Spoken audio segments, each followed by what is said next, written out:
New Year's Eve is a holiday and occasion many people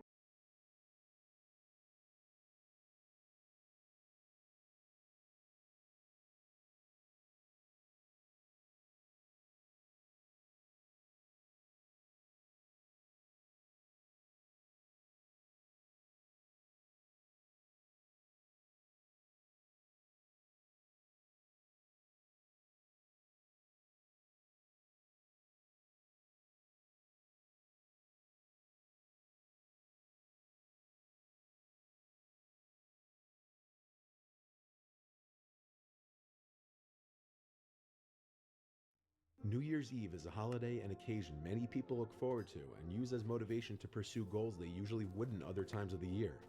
For many others, it's a day despised and resented. The following are 7 creepy things that happened on New Year's Eve, creating for some unsettling starts to New Year's. On New Year's Eve of 1920, the Drake Hotel in Chicago celebrated its opening night, which started with elegance but ended in tragedy. The Drake was expected to be one of the city's most beautiful and elegant hotels, but it ended in tragedy because it was the night a woman referred to as the Woman in Red ended her life. On this New Year's Eve day, a man and his fiancée, who was wearing a red silk gown, attended the gala held in the Drake's Gold Coast room. The man stepped away and did not return for over an hour, so his fiancée went looking for him. When she found him, he was accompanied with another woman whom he was showing attention to. The devastated woman climbed the roof and jumped to her death.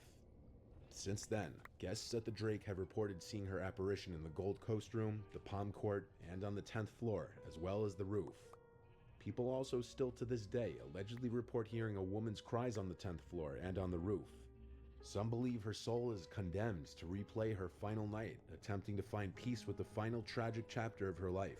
Workers and guests have also on numerous occasions reported getting a creepy, uncomfortable feeling in the ballroom.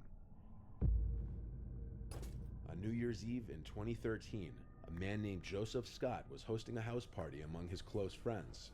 The party was going normal until a few different friends started asking Joe about the sounds coming from the ceiling. The party was being held in the living room, and the attic was right above the living room. Joseph went to the bedroom which had the attic door inside of it and pulled the attic door down. He did this without telling anyone so as to not make any of the guests uncomfortable, but after multiple comments about the noise, he couldn't just ignore it and have that lingering in his head. Upon checking the attic, Joseph heard a loud, distinct cracking sound from the other side, behind a wooden wall.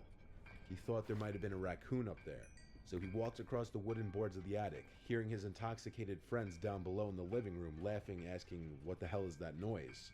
When he got to the back section of the attic, which according to the layout was directly on top of the front door area of the living room, he saw somebody's hands wrapped around the top of a box, but their body wasn't visible. Joseph screamed as he was startled, but then he quickly assumed it was one of his friends. He went closer, and somebody who he didn't know popped their head out from behind the box. A middle-aged, angry-looking man. Joseph screamed bloody murder as he ran out of the attic yelling for his friends. He and his guy friends waited by the attic door guarding it while they waited for the police. Police were able to remove the man from the attic with ease. He was unarmed. The man didn't know anyone at the party, and he admitted to simply walking in during the party. He claimed he meant no wrongdoing. However, it's pretty likely he was planning on robbing the place when everyone was gone, or possibly worse. Similarly, with this one we have another party crashing type of story, as yet another uninvited guest somehow finds themselves in a random party.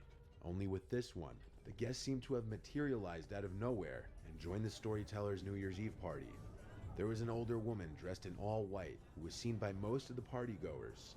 All of the doors and windows were locked, and no one admitted to letting the old woman into the house. Being in a polite and festive mood, the hostess did not ask the lady in white to leave, but according to multiple party guests, the woman reported that she was lost and couldn't find the party she was actually heading to. Upon leaving the party, she dropped 2 scarves on the doorstep. To this day, nobody that was there at that party knows how she got in. To add to this mystery, the writer adds that her cousin saw the same woman in his dreams a few nights later. No one ever saw her again. This one was recounted by a young woman and her boyfriend. The two were cleaning up the boyfriend's place, getting ready to have people over for New Year's Eve. As the couple was cleaning, they kept losing things and finding them back in the same place a few minutes later. The couple thought that they were just imagining it at first, or that the other was moving the objects without them seeing, but it kept happening over and over, and every time they needed something, it would disappear. Eventually, company starts to arrive. Their friend Carson gets there first, and the three sit down and watch TV. That's when the boyfriend made his statement, and in return, an unknown man's voice said, "Right." The three of them looked around to see if the boyfriend's roommates had returned, but no one was there.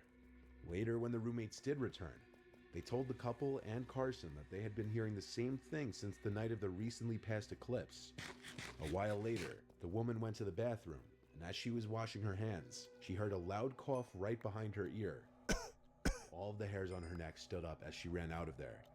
At first, no one believed her, but when the rest of their company arrived, and they too eventually said that they heard a cough in the bathroom as well, it's not hard to tell why everyone believed her after that. The woman heard a cough in the bathroom one more time the next morning, but didn't hear anything again for a whole year, leading her to believe the strange occurrences only happen around the holidays.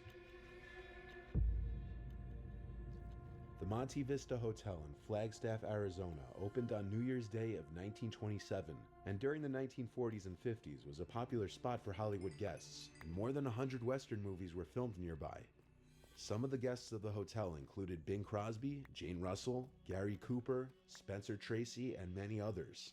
There are many stories and legends of ghosts in this hotel, one of the more notable ones being the Phantom Bellboy, who knocks on doors and then vanishes. There have been dozens of guests over the years reporting that somebody would knock on their doors, then when they open them, nobody would be there. Alongside the bellboy is often what is believed to be a woman who has been seen multiple times outside of the suite that author Zane Grey stayed in, which, as it turns out, is a room in which 2 prostitutes had been murdered long ago. But there's more with this hotel.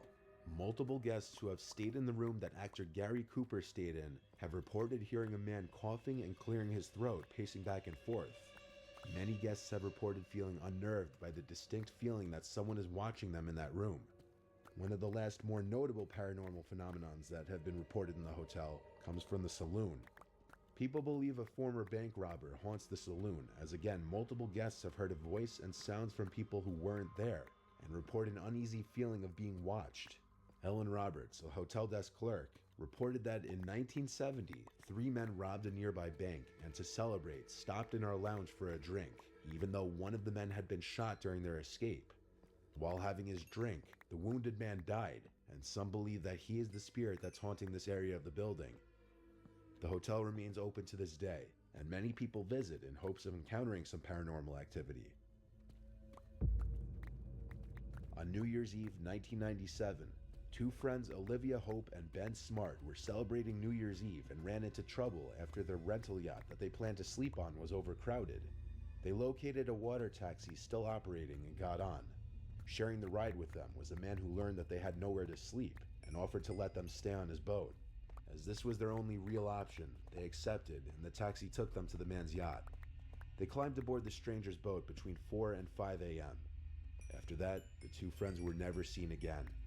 The police conducted an investigation, and despite a number of witnesses describing the same man and the same 2-masted sailing boat, they focused on a man with a smaller boat named Scott Watson.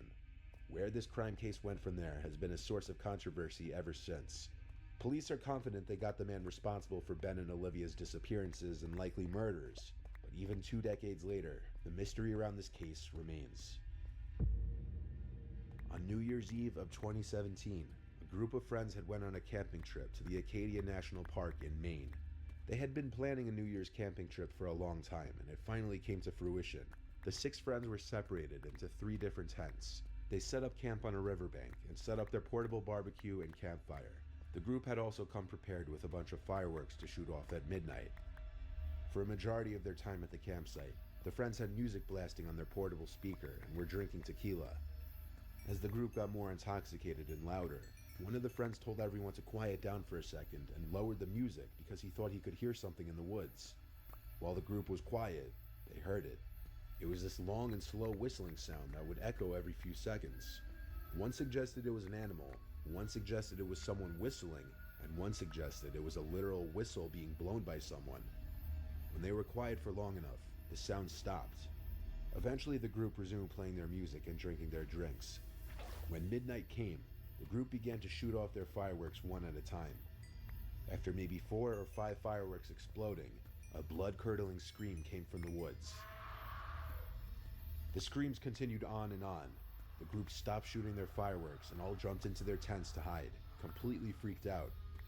The screaming stopped, but 3 of the 6 said they heard footsteps approach the campsite, and through the tent walls, reflecting through the glow of the campfire, they could see a very tall, hunched-over figure ruling out the possibility of some small animal making the screaming sounds. It didn't stay long though. It disappeared along with the footsteps back into the woods. The group was so terrified they all communicated through their tents, not wanting to leave. They were simply too scared to even take the time to pack up and leave. They waited it out until the sun began to rise. Then the group packed up and they were on their way. Not the most desirable experience to start a new year.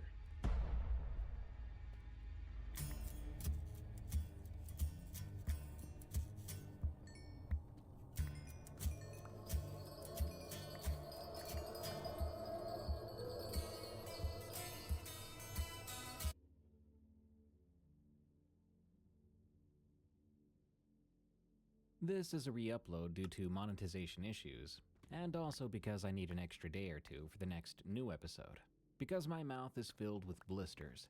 No, I don't have the herpes, and I didn't chew on razor blades, but apparently when I eat something that doesn't agree with me, my mouth breaks out with painful canker sores. Makes it very difficult and fun to talk. I'll be back soon. Thank you for your understanding.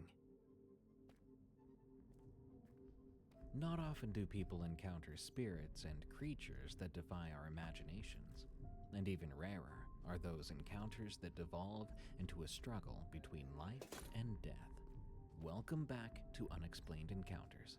I'm your host, Darkness Prevails. Follow me on Twitter at DarkPrevails, so more people can hear me rant about the terrible craftsmanship of modern furniture. Today's episode features attacks by the unexplained. Demons attacking and paralyzing a friend, mysterious creatures thirsty for flesh, and shadowy spirits that got only inches away from potential victims. Enjoy. Send me your scary stories of the unexplained at darkstories.org, and follow Unexplained Encounters on Spotify, Apple Podcasts, or your favorite podcast app, because they're way better places to listen compared to YouTube. Now, let's begin.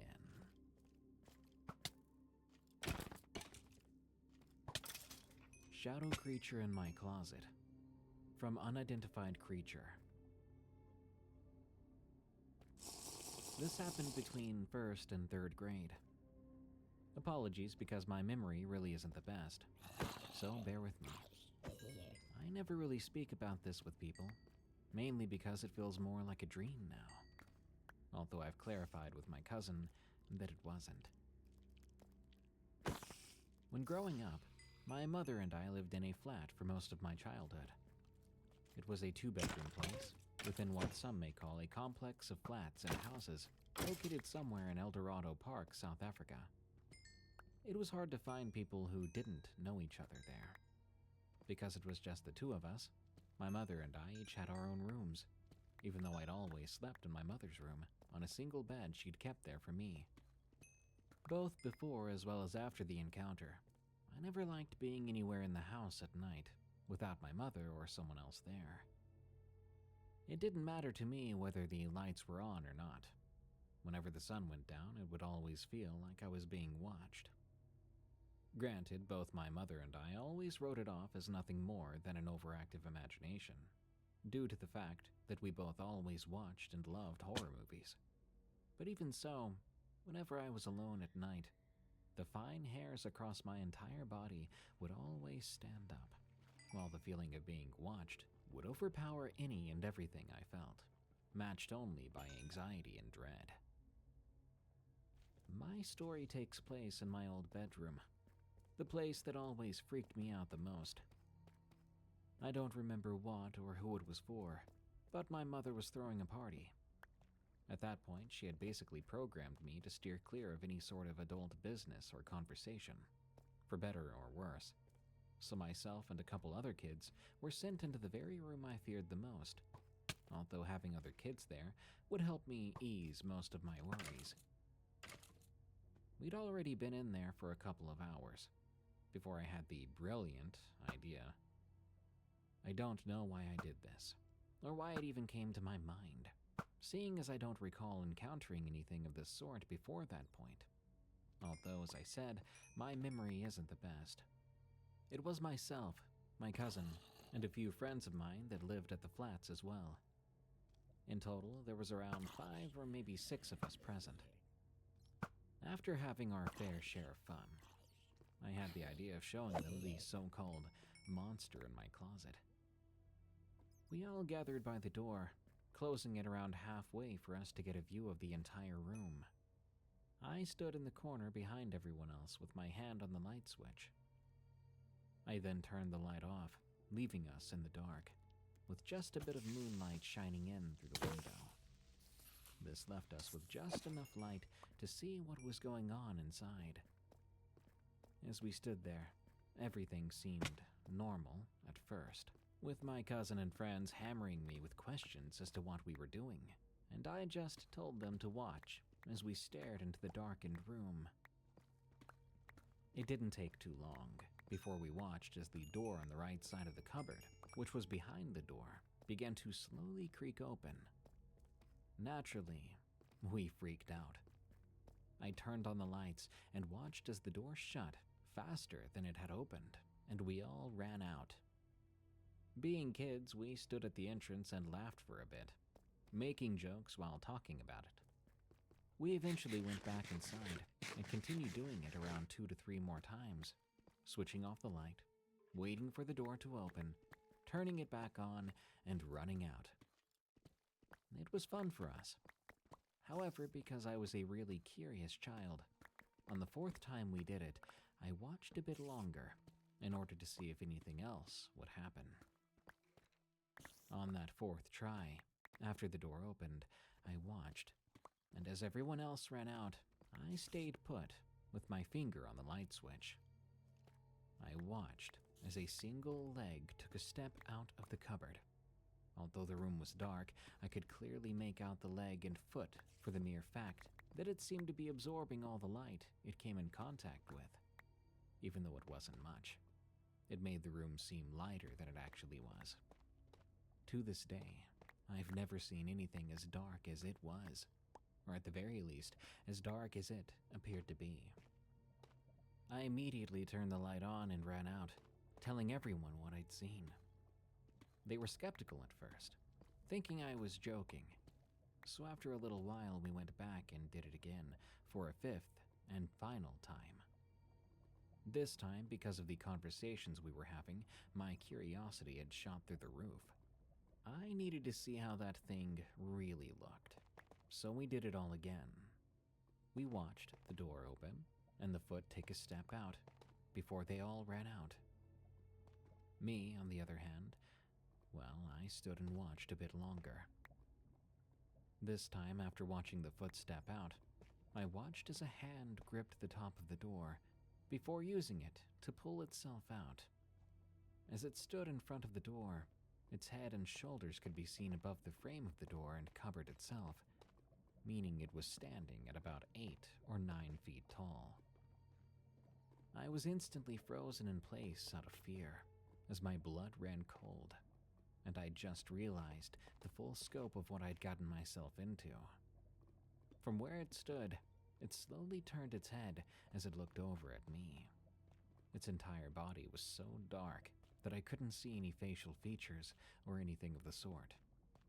All I could make out was the shape of its body, what had looked like a pair of horns on its forehead, which seemed as if it sat right below the ceiling, as well as what appeared to be eyes. Once it laid its eyes on me, it felt as if it was looking into the furthest depths of my soul. Its eyes shone red within the darkness, as all surrounding lights quickly faded away. It was just me, and it. Although this lasted only a few short seconds, it felt like time itself had stood still. I was still paralyzed with fear with my hand on the switch as it moved around the door, leaning on it as it began to reach out for me. Although I knew I should have, I couldn't bring myself to move an inch. I watched as it got closer and closer, That's when my cousin saw the hand through the moonlight of the window as it reached for me. So she moved quickly, grabbing my arm and snapping me back to reality, which allowed me to flick the light back on. As the darkness disappeared in an instant, the creature vanished with it, and the cupboard door slammed shut as I ran from the room. My heart was pounding in my chest, and I was panting. You know, I've always found it strange. People really want to save money, but are so willing to toss their hard-earned coin into a 3-foot pool of disappointment. I want to be rich. You don't need to throw your money away. All you need is your phone. Huh. No. Tears rolled down my face. One of my friends went to call my mother, who sent everyone home shortly after. My cousin was the only one who remained to sleep over, even though the others didn't really want to go home. To this day, we have no idea what that creature was. The memory of this event will continue to live rent-free in the minds of those who were present.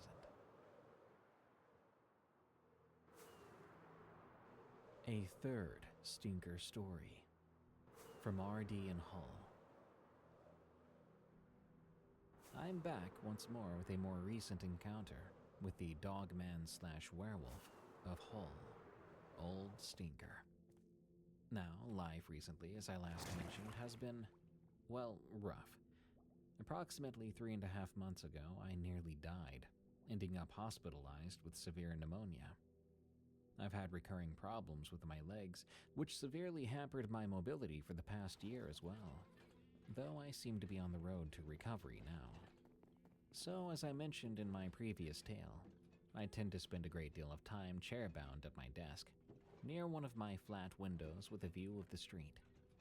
Though I will openly admit my sleeping patterns have vastly improved, under very, very strict doctor's orders and a determination to overcome and get past the dreaded time where I collapsed and had to be rushed to the hospital. As I mentioned, I live on one of the many rows of terraced houses within the city, leading in toward the city center.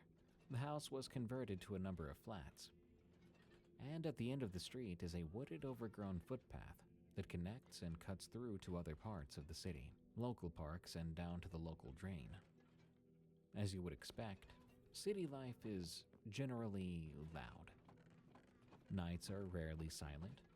You get the odd stranger shouting up to a local weed dealer's window at all hours of the day, constantly barking dogs, yowling cats, falling outs in the street. It tends to make a peaceful night's sleep something more of a dream than a reality. The night this happened, a month and a half back, was one such noisy night. I was in my chair, windows cracked open to allow some airflow and circulation through the flat, duvet pulled up around me, when I found myself somewhat irritably waking about 3:30 in the morning. I noticed two distinct things.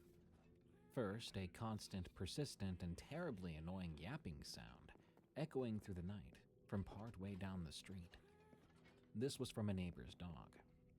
One of those irritating little lap breeds that for some reason they chose to keep in the garden, as though it were some Rottweiler or Doberman, and would deter burglars or anything slightly larger than an irate pigeon. Yap, yap, yap, all day, all night, like some sort of possessed squeaky toy. Sometimes it does shut up, probably when its owners took it out somewhere with them, or went to visit someone with it. The second thing I noticed was a familiar, distinct smell. Or should I say, stench, wafting through the cracked open windows and right into my house, causing me to cough and retch. A stench like rotting flesh mixed with trash. Not the almost musky sewage smell you sometimes get from city drains, not the heavy stink of manure. I was familiar with those. I've lived in this city now a good 20 plus years, and prior to that, I lived in rural Welsh countryside, working with our then landlord, who not only maintained a stable yard, but also worked as a farmer. It was great. Free child labor in return for teaching the kid how to ride a horse.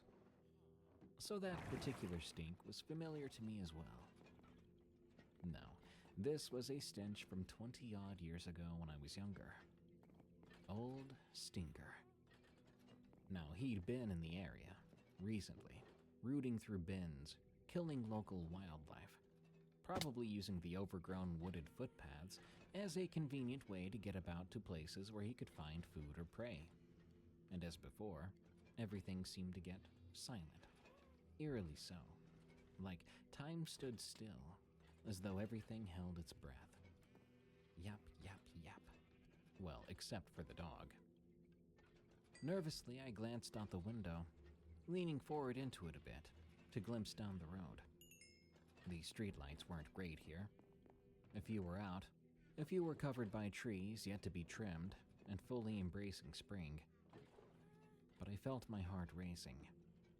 In this eerily, almost deathly silence, this unnatural moment where the world held its breath, this annoying, stupid little yapping dog seemed to be determined to mock the powers that be themselves. And what I saw caused me to shiver. I saw glimpses of an eerily familiar, shaggy black shape, loping along the street, investigating bins left out, nosing through the trash. And it was getting closer. I turned my living room light off, holding my breath, not wanting to draw its attention. The last thing I wanted was for it to look up with those same amber eyes, the same pointed ears, and be like, "You, the one that got away." No thank you.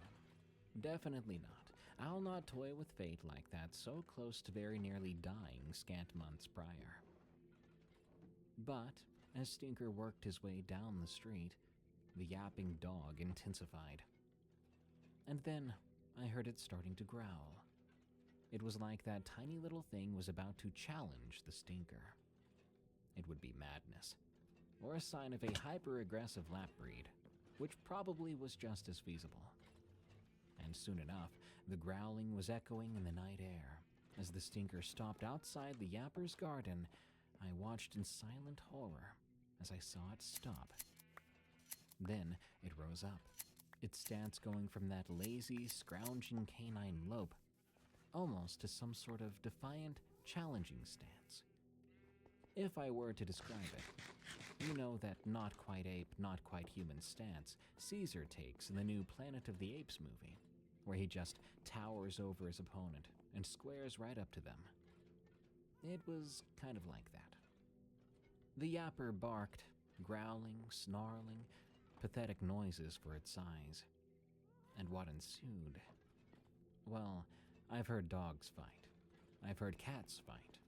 It happens with ferals and strays. Normally, you hear the barks, the growls, one becomes louder and another becomes a yelp, then a clatter as they scatter and split. But this was not like that. The yapper's tiny, pathetic noises of aggression were met with a deeper, more bestial, rumbling growl and snarl. And then there was a sickening snap and crunch, and the yapping stopped. It stopped cold. My stomach lurched. I felt the tiny swig of Pepsi I had a few hours prior, with some painkillers, coming back up with bile, threatening to spill into my mouth. And I watched in cold silence as the shadowy form of Stinker turned and began to lope back toward the end of the road. However, this time it seemed to be on 3 limbs rather than 4. I didn't need to guess what it was carrying with it now. I remained silent for a good hour after that, just watching the night. I hadn't realized I'd been awake through the dreaded half hour, where I remember the moments that led to my collapse and the ambulance rushing me off to the hospital. I was in a bit of shock. I dare not say anything to the neighbors down the street. I mean, what could I say? Their beloved little dog was snatched up by an 8-foot-tall dog man. I would have tried to stop it, but I did not fancy my hobbling on a cane against it. No, instead I guiltily watched as posters went up, and other neighbors breathed sighs of relief for the yapping finally coming to an end. But after seeing what happened, I will admit, I have a bit of concern for the pot guy who comes across most days and nights to shout up at his dealer's windows for more.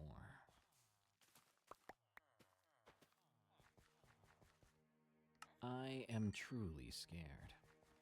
From NG Loves Spooky. At the beginning of this year, I, a 24-year-old female, went through the long and exhausting process of moving houses. I had finally moved out of my apartment and into my grandmother's old home, which she had kindly rented to me. The house was nice. It was a single flat with 3 bedrooms, a bathroom, a kitchen, and a nice living room with a wood stove.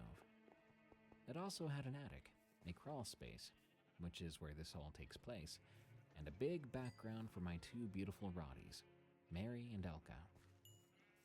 Unlike how Rottweilers are portrayed, they aren't actually as aggressive as other aggressive dog breeds. In fact, Elka was a big goofball who wanted to befriend everyone and everything. And Mary was a scaredy cat who liked to cower behind Elka until Mary decided it was safe. The first few weeks I moved in, everyone was fine. It was on the 3rd or 4th week when it started. It was late one night. A Wednesday or a Thursday, I believe. I was watching some Netflix show on my laptop, Brooklyn Nine-Nine. Mary and Elka were lying further down on my bed. I remember it was getting late. In fact, 11 p.m. was the latest I'd ever been up in that house. But still, I wanted to watch just one more episode. I'm sure we've all been guilty of that. A new episode had started, and this strange scratching sound came with it. I waited for one of the characters to explain the sound, but they never did. I decided to pause the show to make sure it really was the show. Turns out, it wasn't. That scratching sound continued. But I needed to go to the bathroom. I thought that since I was up already, I'd go check out the sound anyway. I did my business, then walked around the house, trying to hear where the sound was loudest. It took me to the corner of the living room. The sound was like someone was scratching the wood floorboards from underneath. I didn't really feel scared yet, more intrigued, if anything. So I decided to do something stupid. I stomped my foot on the spot where the sound seemed to be coming from. I don't really know what I was expecting, but to my surprise, the sound stopped. Satisfied, I walked back to my room, but not before hearing a low growl. This was hard to explain. It sounded like gurgling, like a dog was growling with water in its mouth. It was strange, but I didn't give it much thought. I fell asleep soon after that. Fast forward until 2 nights ago. As of writing this, I was having a movie night with one of my mates. Let's call him Devin. We were watching Red Notice, when at 11 p.m., like clockwork, the scratching started again. Devin and I began to discuss what it could be. I even informed him about the previous occurrence. I went over to the same corner, and I stomped on it again. And, once more, it stopped. But this time, only for a little while. About 30 to 45 minutes later, the scratching started up again. At this point, I was getting frustrated. I remember telling Devin that it must be a possum, maybe some rodent of some sort, in the crawl space. Devin offered to go check it out. I, however, declined. Still, he insisted. It took a while, but finally I gave in. As long as he took a firearm for safety, I thought. So we were out there under the cold night sky at the side of the house, with a torch, a firearm, and the keys to the crawl space. Devin opened the door, and I shuddered. You see, I hate small spaces. I wanted Devin to chicken out and just go back inside, but he didn't, and he began to crawl in. I waited for what felt like forever, probably the longest 3 or so minutes of my life. I stood there shivering in the cold in just the censer light, with my misty breath, half expecting Devin to scream or get his face ripped off by some wild animal. But that didn't happen either. In fact, it was dead silent. I knelt down to look into the crawl space, Devin? My shivering voice called into the musty void. I couldn't see him in there. He was too far in. Devin! I called a little louder. No response. A few more minutes went past with the thought of calling the police in my head. When, finally, I heard a shuffling noise. And then I saw Devin's butt shuffling out of the opening. He was crawling backward out of the crawl space, and I smiled. Thank God. I thought he must have... We have to go, Devin interrupted. He was holding my wrist so tightly now that it almost hurt. And the look of fear in his eyes scared me badly. I think I was more scared than he was. Devin was tough. I had never seen him like this. Not in a long, long time, at least. I tried talking to him, but he started to drag me towards his car. Devin, what's wrong? You're scaring me really bad. Devin would not respond. Instead, he just repeated, We've gotta go. We've gotta go. He opened the door and set me in the car, then opened up the back door. Mary, Elka, come on! He called to the dogs. A moment later, Mary and Elka came barreling out of the house and into his back seat. He got in the driver's seat, locked all the doors, and floored it. I remember pleading with Devin on the verge of tears, begging him to tell me what he saw. I'd never seen him like this, and his actions scared me more than what he'd said. Devin drove to his house and parked in the driveway and stared into space. Devin, what happened?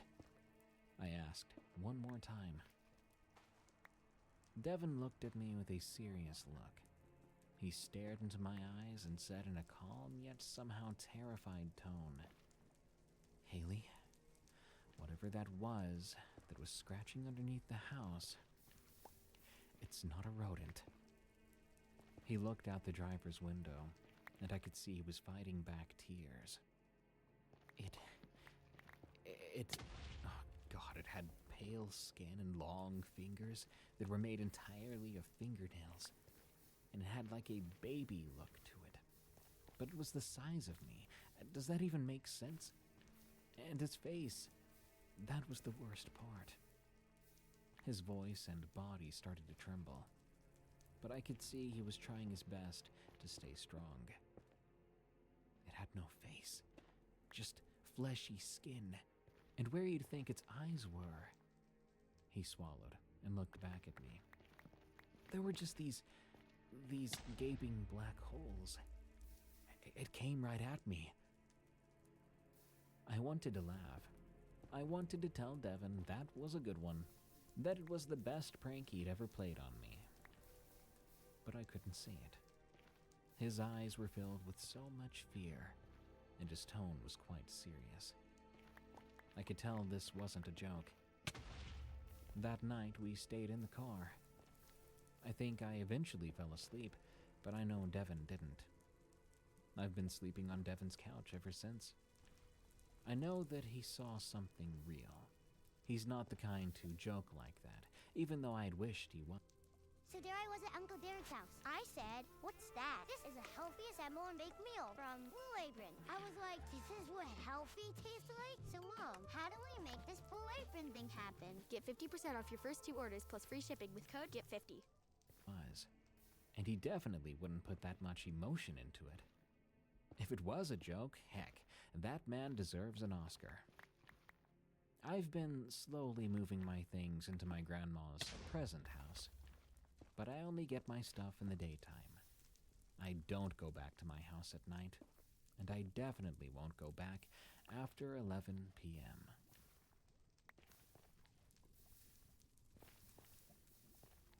Shadow Creature from Chira. I'm a 41-year-old woman from Finland. Over these 4 decades, I've had multiple weird paranormal experiences, which I'd like to share with you. I want to give hope to people out there who may have experienced something similar. You're not crazy, you're not imagining things, and most of all, you are not alone. with your experiences. I desire no spotlights, no compensation for these. This happened to me in my mid-20s, when I was studying art. I've always drawn ever since I was able to hold a pen, so being admitted into an art school was a small dream come true. I loved my studies, and going to school every day was a delight. I was also healthy at the time and rarely sick. The worst issues I had with my health were period pains, but this one school morning I woke up feeling really croaky and sick, thinking that I just hadn't gotten enough sleep, as I did have a bad habit of staying up late even when I needed to wake up at 6:30 a.m. to get to school by 8. I got up from bed and readied myself for the school day. I brushed my teeth, groomed myself, ate, and left for the bus station to catch my ride. The mornings during winter in North Europe are both cold and extremely dark, so it's easy to feel sleepy. It's actually a medically acknowledged condition here up north that people are tired and have harder time staying awake when you see a dim excuse of sunlight for just 4 hours each day. However, I was more tired than usual. I left my home at 7 a.m. The bus station was just a 3-minute walk away from my home. But after a minute of walking, I decided that I needed a break. I was going to stay home, sleep as much as I could, and see if I just felt better tomorrow. If I did, I could go to school and miss just one day. And if I really was facing a rare case of catching a virus or something, then I would know it by tomorrow and act accordingly. I turned on my heels and dragged my feet through the snow back to my cozy apartment. I didn't take any medicine because I planned to catch some sleep first, and if I was still feeling under the weather after waking up, I would take something. So I undressed myself and slipped under my duvet. My bed was pushed into an alcove, which was located just behind my built-in closet for jackets and shoes. Next to the closet was my front door. I always slept on my bed facing towards the wall, which led to my front door. Think about an L-shaped space where the long side of the L is my alcove, and the short part of the L is the wall, and behind it is the space for the closet. The front door is at the tip of the short side of the letter L. Unlike what I expected, I could not fall asleep. I was lying on my stomach, eyes closed, listening to how someone from the same apartment complex was walking in the staircase, clearly leaving for their own work for the day. The room was dimly lit from the streetlight shining through my curtains. It's a bit better to be in a city during the winter than in the countryside, where you can't even see your own hand during the darkest times of winter. Trust me, I grew up in a rural forest near the Russian border. It's as dark as in the monsters behind, as we say here. While listening to my neighbor minding their own business in the staircase of this apartment complex, I suddenly heard my front door lock opening. It was 7 a.m. on a weekday. No one should be coming in. I hadn't called for maintenance, and even in the case of needing maintenance, they always called ahead and agreed upon a time when they could come to visit and fix the problem. I could still hear the front door lock opening and the door being slowly opened. At first, I thought that maybe it was my landlord, as he surely must have had a spare key to my apartment. But as quickly as I had that idea, it was shot down. During all these years I lived in that apartment, I had not heard a single wheeze from my landlord. He wouldn't be here. No one else except my mother, who lived 45 minutes away, had a spare key. Excited to think that it was my mom, and maybe she had stopped by to ask me if I wanted to go shopping with her in a nearby big city from this small town, I turned on my stomach. If it was my mom asking me to go with her, I would go, even half dead, as getting a chance to go shopping and have a car drive was a rare luxury to someone without a license. As I turned and waited for my mom to walk in, I saw in the dim light of my room a black head peeking behind the wall at the end of my bed. Happy that someone was there, and certain it was my mother still, I tried to open my mouth to let her know I was awake, and she could turn the light on. The switch was on her left anyway. No need to tiptoe around. But I couldn't speak. Nothing came out of my mouth, not even a small wheeze. I kept staring at this person, and the longer I looked, the less human it began to look. It was solid black and really, really tall. My mom's ceiling was about 3 meters high, about 10 feet, and this creature wouldn't have been able to stand upright. I think it must have been close to 4 meters, or 13 feet. It was hunched over, with a long neck, fingers curled around the edge of the wall at my bed's end, while its neck was pushed further into my apartment from the mudroom. It was looking forward, like scanning the area. It was moving very slowly and carefully, appearing almost shy or timid. Half of its body emerged from behind the small wall, and I could see that its limbs were unnaturally long for its body. The body itself was thin and lean, and it looked human. It didn't have any facial features, though. No ears or nose or eyes or mouth. I think the best way to describe it was to imagine a solid black version of Slender Man, with no clothes and no features, and with long fingers. I must say, this happened 2 years before Creepypasta came up with Slender Man lore, so I was not influenced by that. What I was seeing was no twisted, imaginative version of Slender Man, rather an entity of its own. Nor was this a shadow person, because it was way too solid to be an apparition or a ghost, which shadow people typically are. I was still somehow thinking this was my mother. It had to be. I'm not sure why. Perhaps because the feeling I got from this creature was somehow warm and friendly. Just like when you look at little birds and feel them being friendly towards you. I was feeling the same thing when I saw this creature. I tried to say it was okay to turn on the lights, that I was awake, but I was still unable to speak. The creature emerged fully from behind the wall, and suddenly, it spotted me. We faced one another, eyes locked, even when it didn't have any eyes. Just this black mass. I was able to hum a bit at this point, but still, no words came out. The creature kept its attention locked on me, while it started to slowly move closer. When we first noticed each other, the distance between us had to be no more than 2 meters, maybe 6.5 feet. It kept getting closer to me, with this same very slow, soft, almost calculated movement. As it approached, its face drew nearer as it hunched over, seemingly curious. Finally, it stood right next to my head at the bedside, peering down at my face, creeping only a few inches away from me.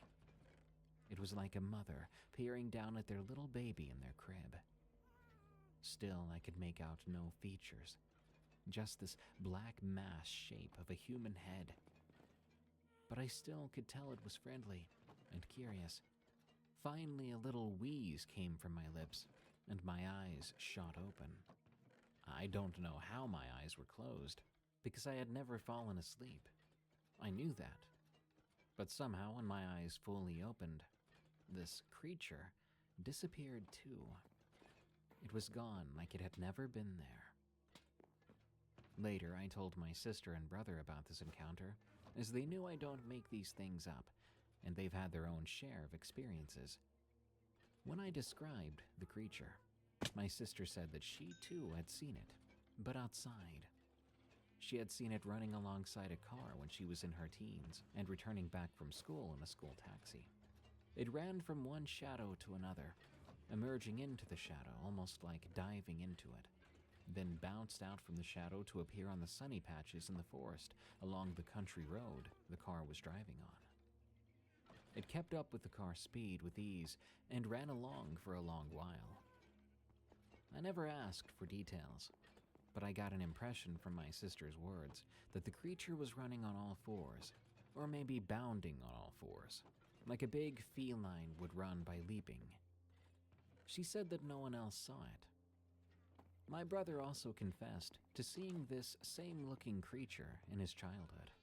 He had walked past our living room window and noticed something on a birch tree in our yard, just outside. There sat this solid black thing with no facial features, no eyes, and unnaturally long limbs. It was squatting on one of the tree branches. Fast forward to the year 2016 or similar. My sister and I like to watch paranormal documentaries, and whenever we meet each other, we'll spend time with these shows. In one documentary, there was a story of a man who had an uninvited spirit in his basement, causing him all sorts of frights and nuisance.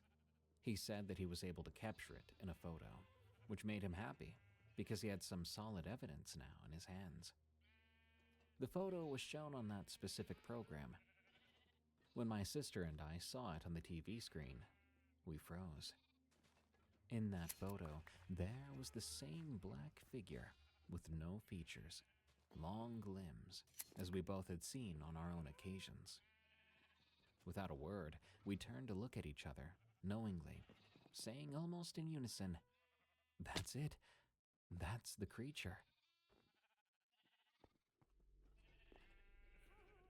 The Thing in the Fog, from The Druid. I'm from Dublin, Ireland, and in South Dublin, we have a local park called Corcog Park. The park itself is quite old, and it was originally an estate, dating back as far as the 13th century. It was originally known as Corcog de Mesne. There's quite a bit of historical information available online about the complete history of the area, which is quite interesting, but I'll only include what I think is relevant to the story. Back in the early 18th century, there was a gunpowder mill in the park, which exploded, leaving a number of workers dead and many more injured. The stories tell that the explosions were so immense it was felt roughly 11 kilometers, or 6 miles, away. This has led to the belief that the park itself is haunted, and spending time in the park at night can bring an eerie, uncomfortable feeling over you, whether you believe or not.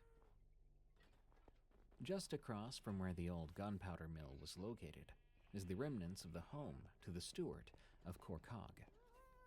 The steward was responsible for the day-to-day running of Corcog de Mesne, and the house itself was occupied until the 1970s. For as long as I can remember, this area where the house used to be has been the center point for really creepy experiences and is less formally known as the Devil's Passage. On the land where the house was situated, there is a large garden. It's said that the devil once walked through this garden, and the path he walked made the trees bend and meet together at the top. They're still like that to this day. Now that you have some background on the area, let's get into the story. Back in the summer of 2008, me and a couple of friends were hanging out in the park after spending the day playing some football, or soccer for my American friends. We were all around 17 or 18 years old at the time, so we were pretty fearless, or so we thought we were. Being in the park after dark didn't really scare us. It was around 11 p.m., and while we had been there most of the evening, one of our other friends, I'll call him E, had only just arrived. After a few minutes, E mentioned that he wasn't feeling so well, and before this point we all started to notice that something didn't feel right, and that the park had gone completely quiet. Suddenly, E collapses to the ground and starts having some sort of a fit, and he was struggling to breathe. At 17, we didn't really know what to do, and we thought maybe he had fainted or was playing a prank on us. To see if he was messing with us, I decided to pinch his triceps. Anyone who has ever had this done to them knows it's quite painful, and it's not something you can ignore. But he didn't even flinch. We were trying to decide whether we should carry E out of the park or just try to wake him up. But then, all of a sudden, we noticed a fog starting to drop. But this was only dropping across the field from us, where the Devil's Passage was. My other friend, M, was just standing and staring towards the fog, which was really creepy. M was really into the supernatural and paranormal, and would never hesitate to go somewhere creepy if he thought he might experience something. But this was the first time I ever saw him scared and uneasy. I knew he was looking at the fog for a reason, and when I went over to him, all he said to me was, "Look towards where the entrance to the passage is, to the left of the wall." When I looked over, I saw something that I still, to this day, cannot explain. There were these two bright red eyes, looking back at us from within the fog. I wanted to look away, but I simply couldn't. I was fixated on whatever this thing was. After a few minutes, the eyes disappeared, but as they did, we could see a large shadow moving through the fog, and back behind the walls of the passage. It was at this moment I thought, nope, and decided we were leaving. Me, M, and one of our other friends helped carry E out of the park. He had since woke back up, but was very much out of it. The further away from that area we got, the more that feeling of dread began to go away. We were just outside of the park when we realized the fog was gone too. Everyone went home except me and M. We stayed outside my house for a while, trying to figure out what had happened, but we were just in shock. The next day, we all met up to speak about it, and Dee had no idea that this had happened. He remembers feeling sick, and after that, all he remembers is walking home.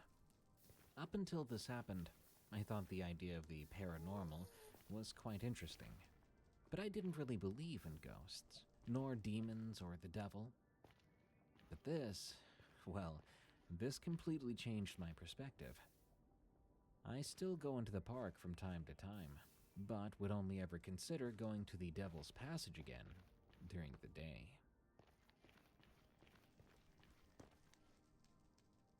Something in the Woods of Pennsylvania. From Wild Man Tim. I've been debating whether to share this story for a while now, but after reading some other experiences, I feel like I need to get this off my chest. This happened to me and my girlfriend, Kate, about 2 years back, when we were camping in the Allegheny Mountains in Pennsylvania. We decided to take a long weekend to get away from the city, do some hiking, and just enjoy nature together. We'd found a pretty remote campsite, nestled in a valley by a small creek. The first day and night went by without incident. We set up our tent, cooked some food over the campfire, and just relaxed. The second night, things got weird. It was around 2 a.m. and we were both sound asleep when we were awakened by this strange noise outside the tent. It sounded like heavy breathing, but not that of a person. It was too deep, too guttural. At first, we tried to convince ourselves it was just a deer, or something like that. But then we heard the footsteps. They were heavy, and they seemed to be circling our tent. Kate grabbed my arm, eyes wide with fear. I tried to reassure her, but I was freaking out too. I slowly reached for the zipper of the tent, trying to be as quiet as possible. I peered into the darkness, and that's when I saw it. Something was standing at the edge of our campsite, partially obscured by trees. That thing was huge, easily over 7 feet tall, and at first it did look like a man, but not quite. Its shoulders were too broad, its arms too long, and its face, well, it looked like a wolf, but it was standing upright like a man. I must have made a noise, because it suddenly snapped its head right to my direction. Its eyes seemed to glow in the moonlight. I swear I saw some sort of intelligence in them, a kind of feral cunning. I zipped the tent back up as quickly and quietly as I could, my heart hammering in my chest. Kate and I just sat there, clutching each other, hardly daring to breathe. We then heard it moving around outside, approaching the tent, before suddenly going quiet. We waited. I'm not sure we even breathed then. All at once, it happened. With a snarl and a rip, a snout tore into the side of our tent. We screamed. Kate desperately tried to crawl backwards, but we were trapped in our own tent. That thing snarled and chewed until the entire wall of our tent had been ripped out. I cried out and kicked at the same time. I felt my foot hit something hard. There was a yelp, and then footsteps running away. It was gone. We stayed still, not moving, not sleeping. As soon as dawn broke, we packed up our things and got the heck out of Dodge. We reported the event to the park rangers, but they gave us funny looks and said it must have been a bear. But that was no bear. No coyote, no wolf either. Since this event, I've shared my story with folks, online and in person. Turns out, there have been other sightings of something similar in those woods. I don't really know what it was, but I do know that we were lucky to walk away alive. If my kick had not been enough to scare it off, I honestly think we'd be dead.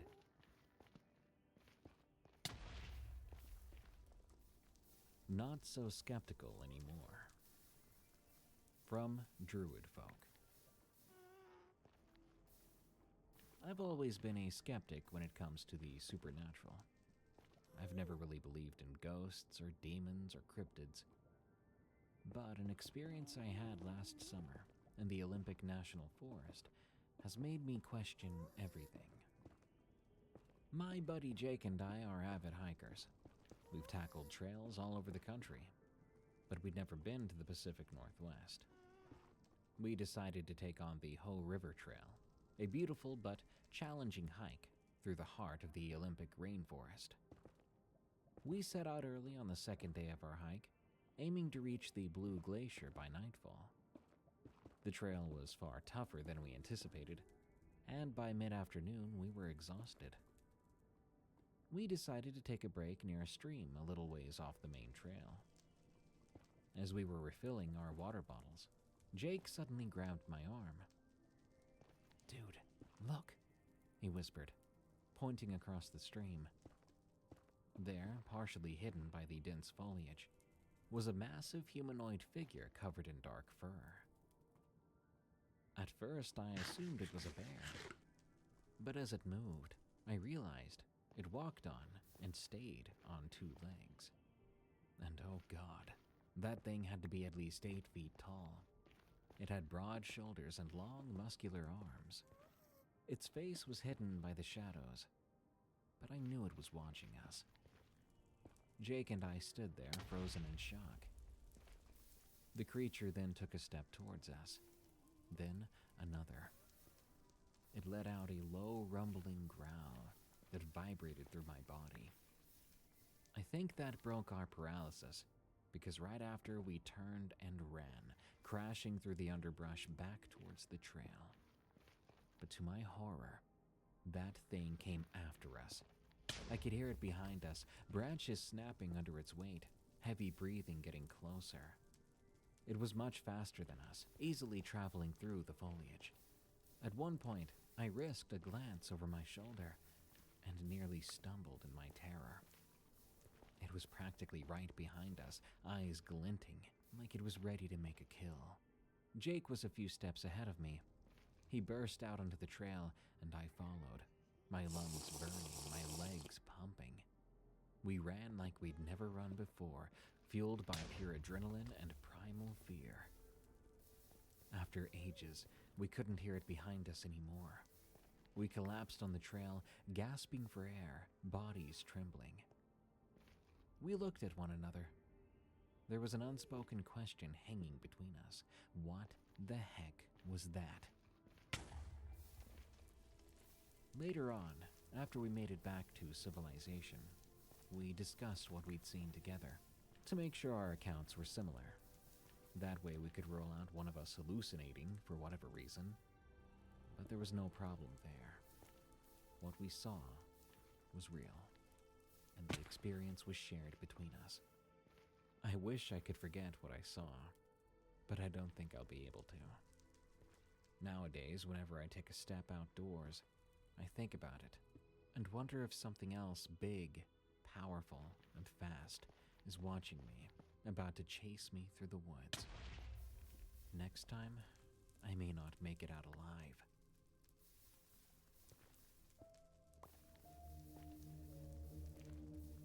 Thank you for tuning in to Unexplained Encounters. If you're not already, follow and listen to Unexplained Encounters on Spotify, Apple Podcasts, or your favorite podcast app. Leave us a rating while you're at it. Get some cool creepy merch at eeriecast.store. Check out my other show where I narrate scary work stories. It's called Tales from the Break Room. For more terrifyingly entertaining shows from EerieCast, go to eeriecast.com. And if you want to listen to Unexplained Encounters and all the other EerieCast shows without pesky ads, sign up for EerieCast Plus at eeriecast.com/plus. You'll also get exclusive access to horror audiobooks only available to EerieCast Plus members. And you'll get 20% off our EerieCast.store merch through our members-only monthly discount code. Finally, if you have a scary story of the unexplained, send it to me at darkstories.org. I think that's about it. Thank you so much for joining us. Stay safe out there and stay creepy, because this world is a strange one.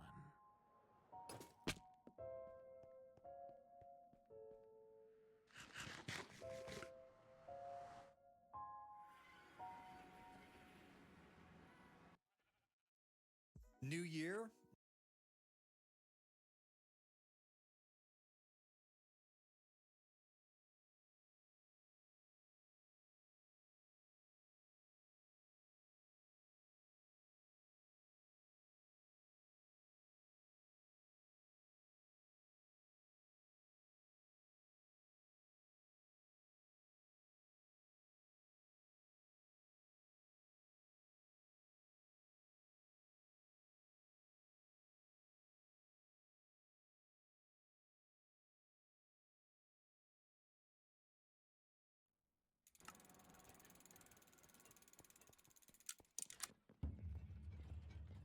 Kevin Wynn, who was 25 at the time, went missing in the early hours of December 9th, 2018.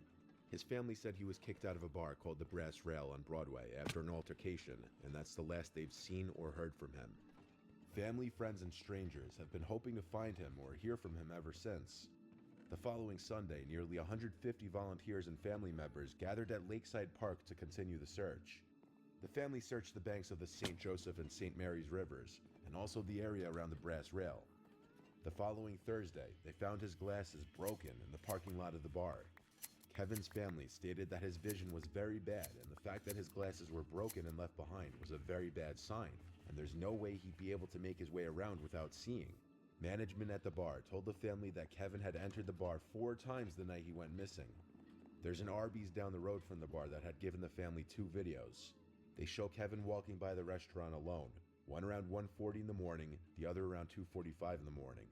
The Brass Rail has given their surveillance video to detectives, but after 2 long years with no word, the family has become less hopeful. Many people believe he had broken his glasses and without his vision simply stumbled into the river and drowned. But if this were the case, the body would have been found during the multiple searches of the river, or at the very least, the body would have been washed up somewhere by now. In 2002, Michaela Lawrence, who was 12 at the time, and her entire family received news that her father had been in a fatal car accident. His body was barely recognizable from the wreck. The family, of course, opted for a closed casket funeral. A few weeks after the funeral, things started appearing in the mailbox of the Lawrence household. Small packages with Michaela's name written on them. The packages would come once every few weeks. The first package was a small knick-knack type item. It was a decorative model glow-up Big Ben clock statue. It was a familiar piece that Michaela's mother recognized from the house somewhere. A few weeks later, another package came. This package contained an old antique stopwatch from the 50s. It didn't work anymore, but once again, it looked familiar to Michaela's mother. None of the packages said who they were from or where they came from.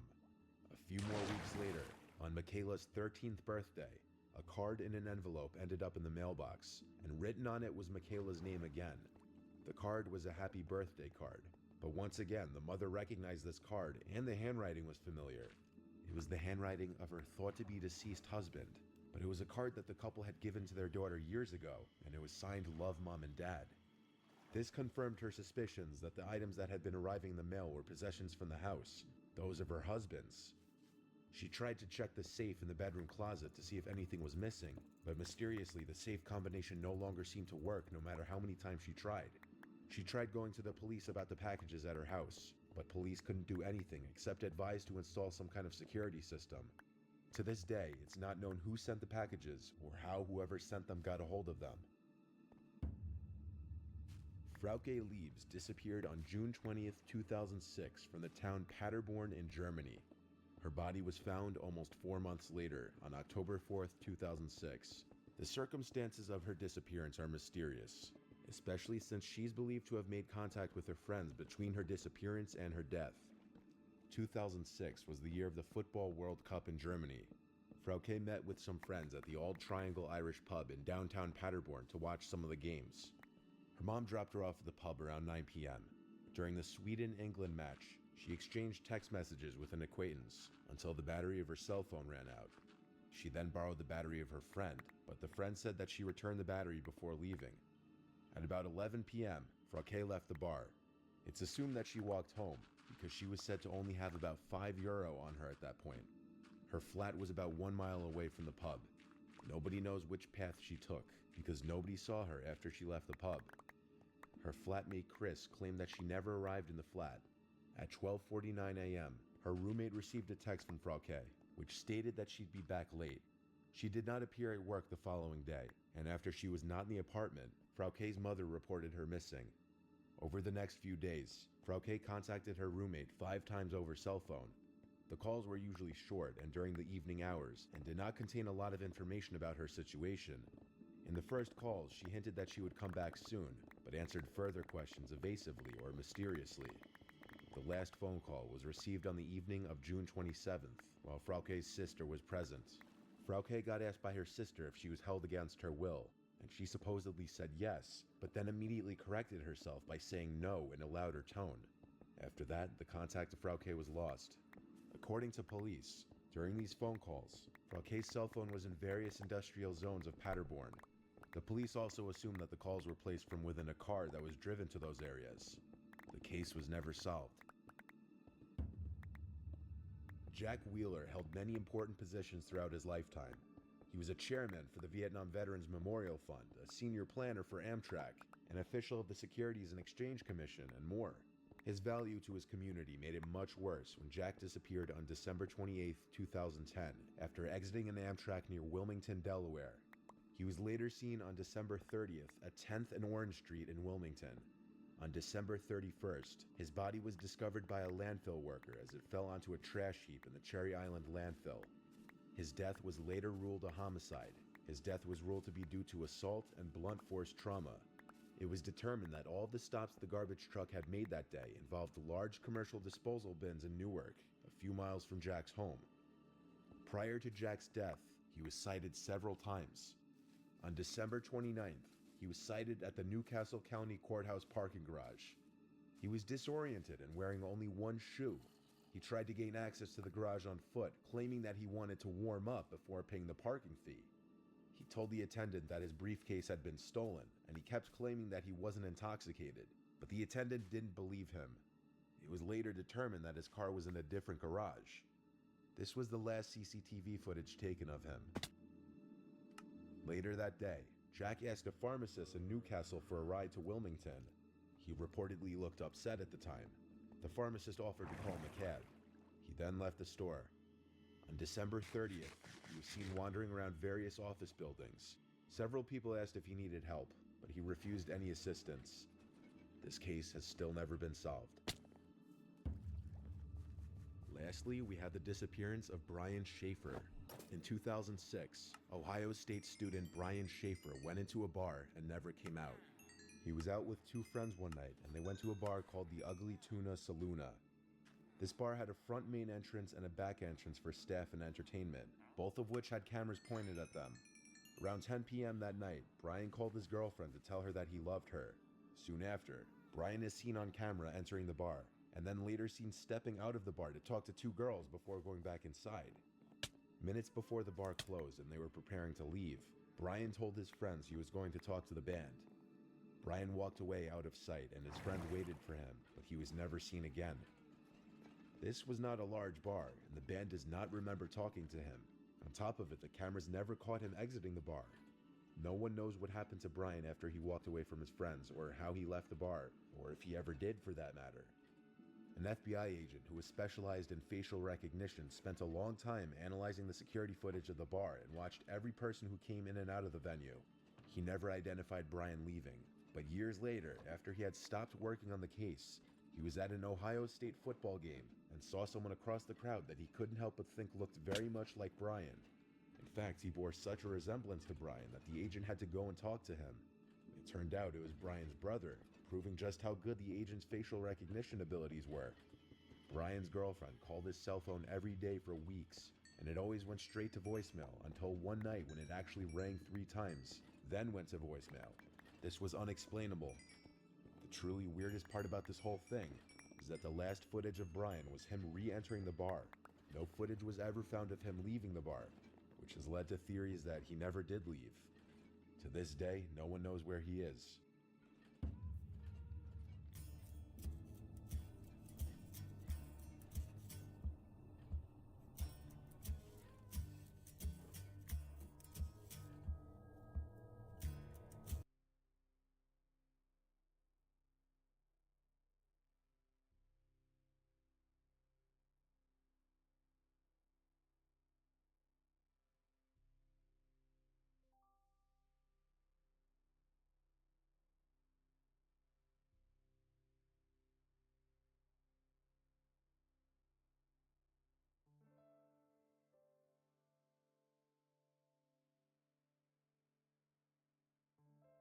Home security technology has come a long way.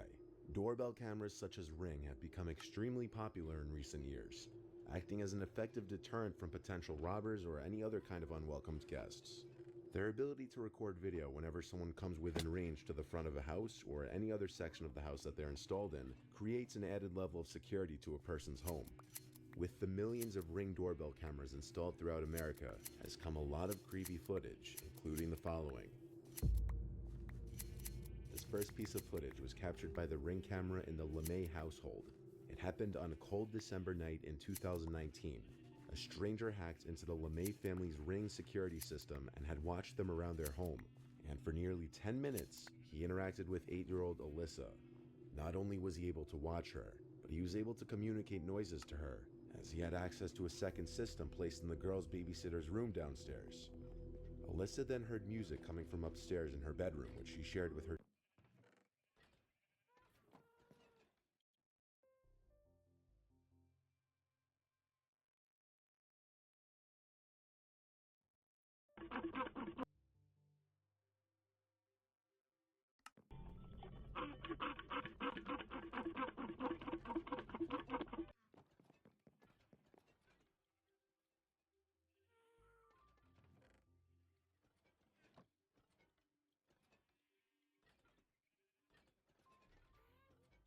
Her in the bedroom. Actually realized someone was watching her in the bedroom because the blue light from the Ring camera was blinking. Then, in a strange man's voice, she heard this. Hello there. The 8-year-old gasped and tried to figure out where the voice was coming from. She would pick up her toys to see if they were what was making the noises.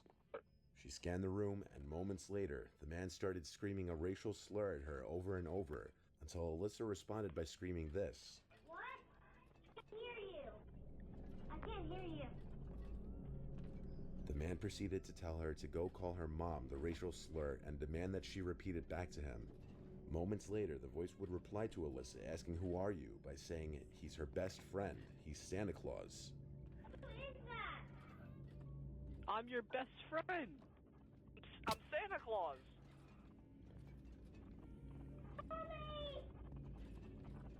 I'm Santa Claus. Don't you want to be my best friend? I'm Santa Claus. After all of this, the man tries to tell the girl she can do whatever she wants, including break things in her room. I'm your best friend. You can do whatever you want right now. You can mess up your room. You can break your TV. You can do whatever you want. The LeMay family, who resides in Memphis, Tennessee, hoped to use the device to keep an eye on their daughters while they played. The scary thing is that it took only a few days for the camera to be hacked. Perhaps the scariest thing is that no one knows how long he had access to the device. This could have gone on even longer if the hacker decided not to produce any sounds through the device. Put yourself in the little girl's shoes. Imagine hearing a creepy song playing in your bedroom, not knowing where it's coming from, only to realize that it's coming from a camera system that you set up in there, and that someone could be watching you. Now imagine waking up to that in the middle of the night.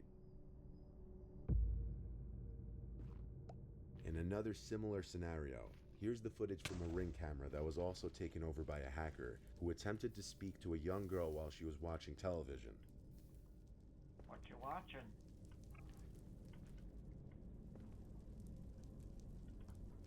Hey, what show is that? The father and homeowner, Adam Kerselik, had set up the Ring camera in his kitchen. In the footage, a voice can be heard speaking to his daughter after he momentarily leaves the room. I've seen that show before. What season you on?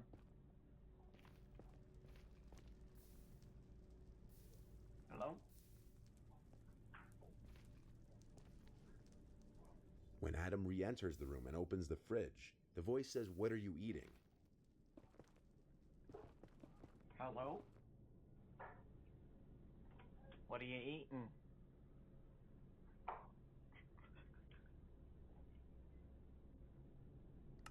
You hungry?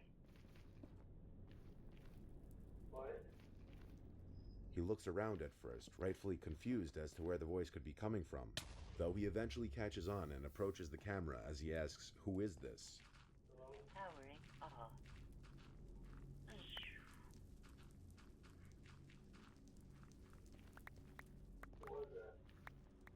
Hello. This is Ring. Who is this?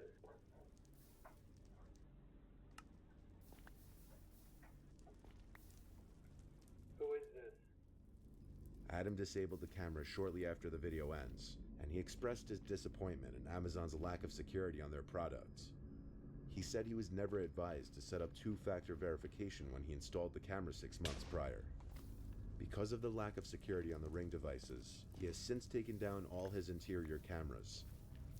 This and the LeMay family's horror stories aren't the only ones of their kind, though, as since 2019, over 10 other families in different states had reported that hackers have spoken to them through the devices. On November 12, 2019, the disturbing footage of a woman screaming for help was captured from a Ring doorbell's camera in a small neighborhood of Los Angeles around 11 p.m.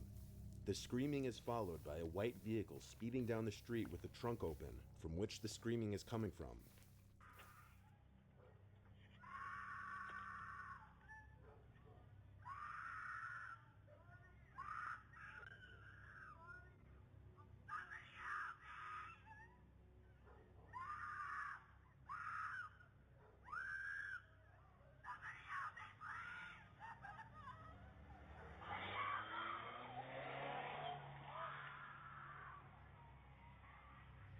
Police were not aware of the doorbell footage until the following morning, but on the night of November 12th, they responded to a report of a possible kidnapping. Police couldn't find any evidence of a kidnapping at first. However, after the footage came to light, the LAPD reopened their investigation. A witness claimed she also heard a man say, "I'm sorry," which you can hear in the video at one point.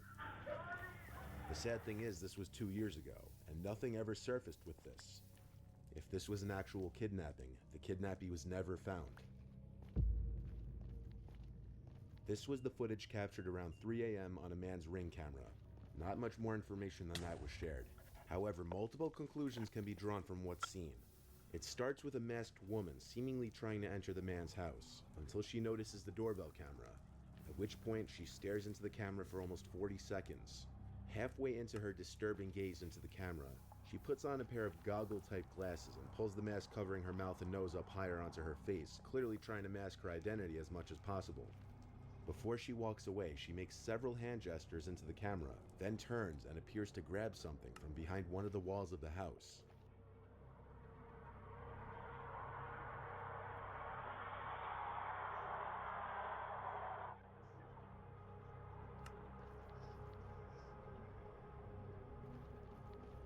As she slowly walks away from the house, you might assume she's leaving for good.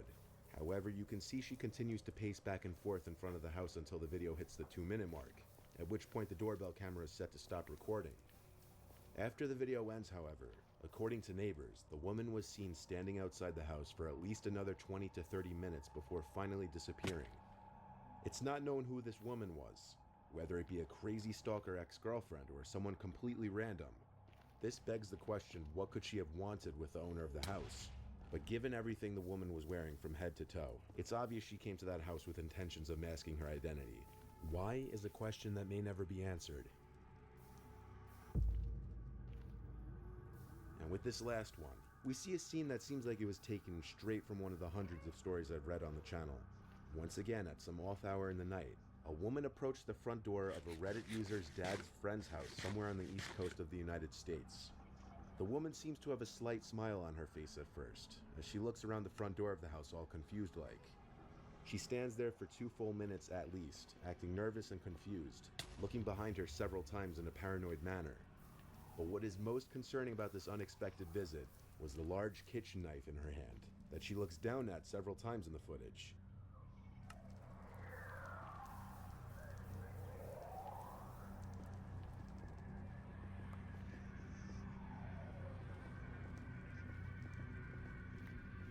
While the generally accepted theory on this was that the woman has some form of dementia, and while this may be a realistic explanation, this cannot be 100% confirmed simply based on the video. While it is unfortunate if she does in fact have dementia or any other sort of illness that caused her to do this, it would still be hard to imagine just how scary this would be for the owner of the house, waking up in the middle of the night to this footage from his doorbell camera. Surveillance cameras in general have come a long way in providing security to people's properties. While Ring doorbell cameras continue to prove to be useful in adding a layer of defense or serving as a mental deterrent to uninvited guests, you clearly have to be cautious about setting up these cameras on the inside of your house because of the potential for hackers to gain access to them, as seen in the first 2 examples in this video.